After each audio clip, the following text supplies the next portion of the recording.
Good morning students. आज हम बात करेंगे बीएससी पार्ट 3 के जो हमारा टॉपिक था लीनियर प्रोग्रामिंग प्रॉब्लम। एलपीपी में हमने एलपीपी क्या होती है इसके बारे में बात की थी, इसका सॉल्यूशंस की बात की थी। सॉल्यूशन के दो प्रकार हैं, एक है हमारा फिजिबल सॉल्यूशन, दूसरा है ऑप्टिमल सॉल्यूशन। आज हम बात करते हैं एलपीपी को किस प्रकार से हल करते हैं। तो हमारे दो मेथड हैं एलपीपी को हल करने के। पहला मेथड है ग्राफिकल मेथड और दूसरा मेथड है सिंप्लेक्स मेथड। तो आज हम बात करते हैं ग्राफिकल मेथड की, और ग्राफिकल मेथड को किस प्रकार से यूज़ करते हैं, उसका ग्राफिकल मेथड का वर्किंग प्रोसीजर क्या है, उसकी भी हमने पिछले वीडियो में बात की थी। आज कुछ एग्जाम्पल की बात करते हैं। तो इसका एग्जाम्पल है, एक एग्जाम्पल लेते हैं हम। Solve the following LPP by graphical method।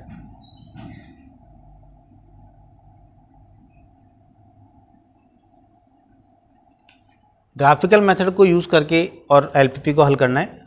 जहाँ पर एलपीपी हमें दी है minimise z equals to 2x1 plus 3x2। Constants दिए हैं subject to x1 plus x2 less than equal to 4, 6x1 plus 2x2 greater than equal to 8, x1 plus 5x2 greater than equal to 4, x1 is greater than less than equal to 3 and x2 is less than equal to 3 and x1 greater than 0, x2 greater than equal to 0। तो ये हमें एक LPP दी गई है जिसका objective function है z equals to 2x1 plus 3x2, और ये हमारे पास 5 कंस्टेंट दिए हुए हैं, first, second, third, fourth, fifth. 5 हमें कंस्टेंट दिए हुए हैं, प्रतिबंध दिए हुए हैं, और नॉन नेगेटिव रेस्ट्रिक्शंस हमें दिए हुए हैं। x1 is greater than 0, x2 is greater than equal to 0। तो ग्राफिकली मेथड से या ग्राफिकल मेथड से किसी भी एलपीपी को सॉल्व करने के लिए सबसे पहले जो गिवन आपको प्रॉब्लम है, उस प्रॉब्लम की जो कंस्ट्रेंट्स हैं, प्रतिबंध हैं, उन्हें हम समीकरण के रूप में लिखते हैं। दी गई एलपीपी के प्रतिबंधों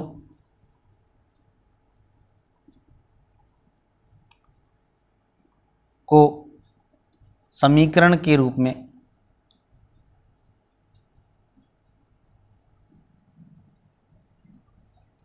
लिखने पर सबसे पहले जो गिवन कंस्टेंट्स हैं उन्हें हम इक्वेशन की फॉर्म में लिखते हैं। तो पहली इक्वेशन है x1 plus x2 equal to 4, दूसरी है 6x1 plus 2x2 equal to 8, x1 plus 5x2 equal to 4, x1 equal to 3 और x2 इक्वल टू 3। तो ये हमें दिए गए जो कंस्टेंट हैं उनका समीकरण रूप है। अब हम इन समीकरणों से ग्राफ का निर्माण करते हैं, ग्राफ ड्रॉ करते हैं, लेखाचित्र खींचते हैं। तो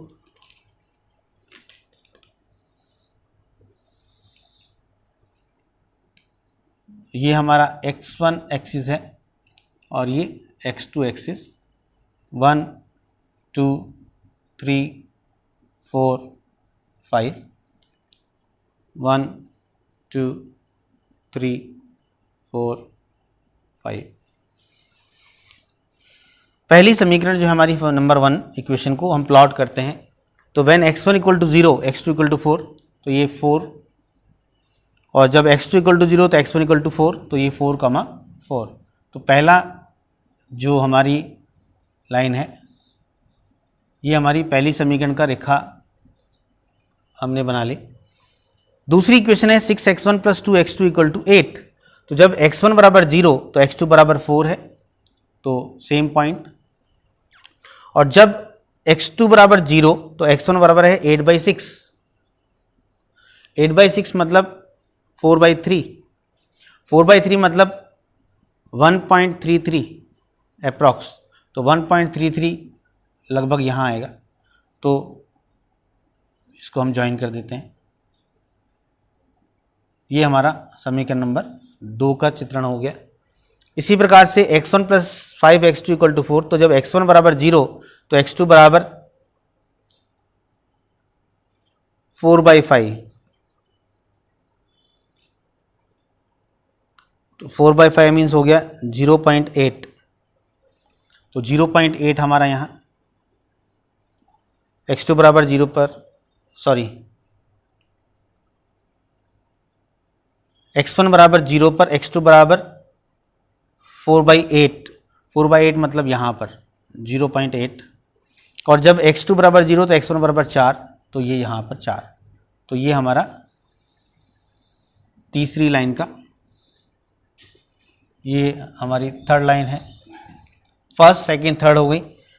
फोर्थ हमारी इक्वेशन है x1 इक्वल टू 3, तो x1 इक्वल टू 3 मतलब ये वाली लाइन, ये हमारी फोर्थ लाइन है।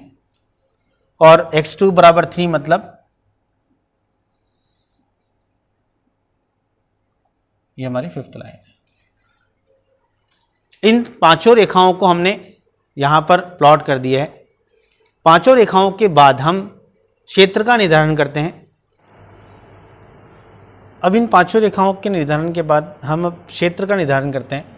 तो हमारी पहली इनइक्वालिटी थी x1 plus x2 less than equal to 4। जब x1 plus x2 less than equal to 4 है तो हम एक बिंदु इस क्षेत्र में ले लेते हैं। सुविधा के लिए हम मूल बिंदु ले लेते हैं। ये मूल बिंदु इस समीकरण में प्रतिस्थापित करके देखते हैं, तो 0 plus 0 less than equal to 4, तो 0 is less than equal to 4, मतलब जो मूल बिंदु है वह इस दिए गए प्रतिबंध को संतुष्ट करता है। अर्थात इस रेखा द्वारा जो क्षेत्र होगा वो मूल बिंदु को अपने अंदर रखेगा, अर्थात इस रेखा के नीचे की ओर। इस रेखा द्वारा ऊपर और नीचे दो क्षेत्र का में विभाजन हो रहा है, तो क्योंकि मूल बिंदु उसको संतुष्ट कर रहा है, अर्थात मूल बिंदु इस क्षेत्र में विद्यमान होगा। इसी प्रकार से जो दूसरा प्रतिबंध है वह है 6x1 plus 8x2 less than greater than equal to 8, 2x2, 6x1 plus 2x2 less greater than equal to 8। इसमें भी मूल बिंदु रख के देखते हैं, तो मूल बिंदु यहाँ रखने पर यह संतुष्ट नहीं कर रहा, अर्थात जो मूल बिंदु है उसके विपरीत वाला क्षेत्र, अर्थात इसके ऊपर की ओर। अगर ये संतुष्ट करता तो हम मूल बिंदु की और वाला क्षेत्र लेते, चूंकि मूल बिंदु संतुष्ट नहीं कर रहा है, इसके विपरीत वाला क्षेत्र लेंगे। इसी प्रकार से तीसरा प्रतिबंध था हमारा x1 plus 5x2 greater than equal to 4, तो मूल बिंदु उसमें भी प्रतिस्थापित करते हैं, तो मूल बिंदु उसको संतुष्ट नहीं कर रहा, अर्थात इस रेखा के भी ऊपर की ओर। चौथा जो समीकरण था वो था x1 less than equal to 3, तो x1 less than equal to 3 मतलब 3 से छोटे, मतलब इसके यहाँ, और x2 less than equal to 3 जो हमारा पांचवा प्रतिबंध था, तो x2 नीचे की तरफ जो होगा वो सारे x2 3 से छोटे होंगे। तो ये हमारा इन सभी रेखाओं या सभी प्रतिबंधों को संतुष्ट करने वाला क्षेत्र निर्धारित हो गया, जिसे हम कहते हैं सुसंगत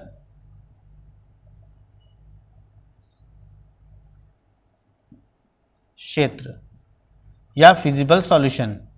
तो ये हमारा फिजिबल सॉल्यूशन का रेंज आ गई। अब हम जो हमारा फिजिबल सॉल्यूशन आया है उस फिजिबल सॉल्यूशन से ऑप्टिमल सॉल्यूशन निकालते हैं। तो इसके जो कॉर्नर पॉइंट्स हैं इन्हें हम ना A, B, C, D और E, इन पांचों बिंदुओं के निर्देशांक ज्ञात करते हैं, और निर्देशांक ज्ञात कर कर इन पर हम z का मान ज्ञात करते हैं। जिस बिंदु पर हमें मिनिमम प्राप्त होगा वही समस्या का इष्टतम हल होगा। तो सबसे पहले हम इसके लिए एक टेबल बना लेते हैं।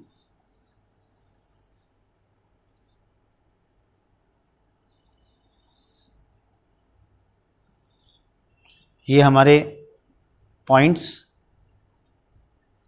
यहाँ पर कोऑर्डिनेट, और यहाँ पर हमारा मिनिमम z इक्वल्स टू, जो हमारा ऑब्जेक्टिव फंक्शन था वो था 2x1 plus 3x2।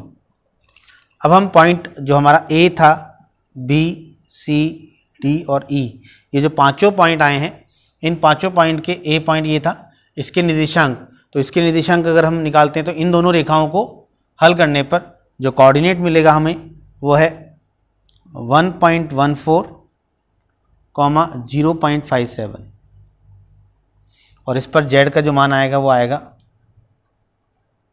2.28 plus 1.72 equals to 4।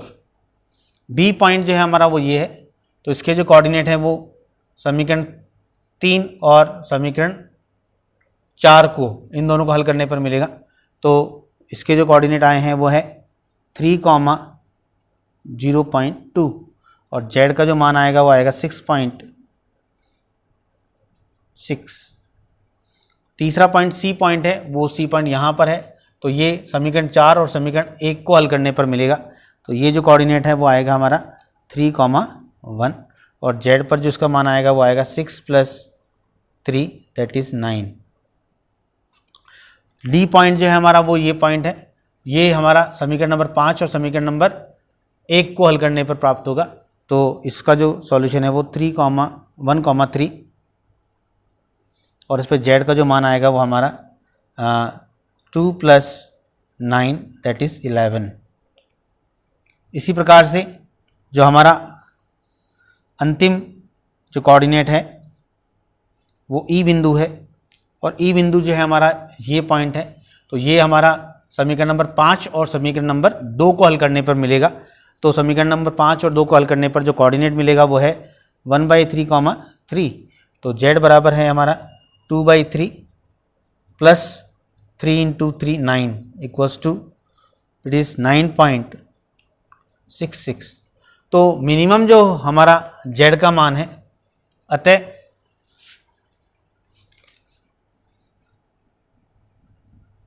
z बराबर मिनिमम जो आंसर आ रहा है हमारा वो 4 आ रहा है। z बराबर 4 सबसे न्यूनतम है, अतः या फलतः एलपीपी का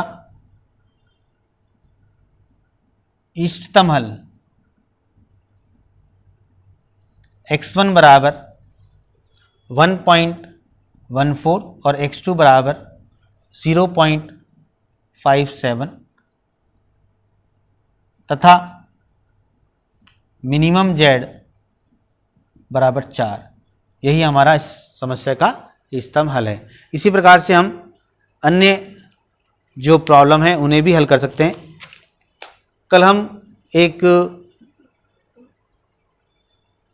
वर्बल प्रॉब्लम की बात करेंगे जिसमें हमें एलपीपी दी नहीं होती है, वर्ड प्रॉब्लम दी होती है। उससे हम पहले एलपीपी का निर्माण करते हैं और एलपीपी का निर्माण करने के बाद हम उसका फिजिबल सॉल्यूशन और इष्टतम या ऑप्टिमल सॉल्यूशन ज्ञात करते हैं। Thank you very much.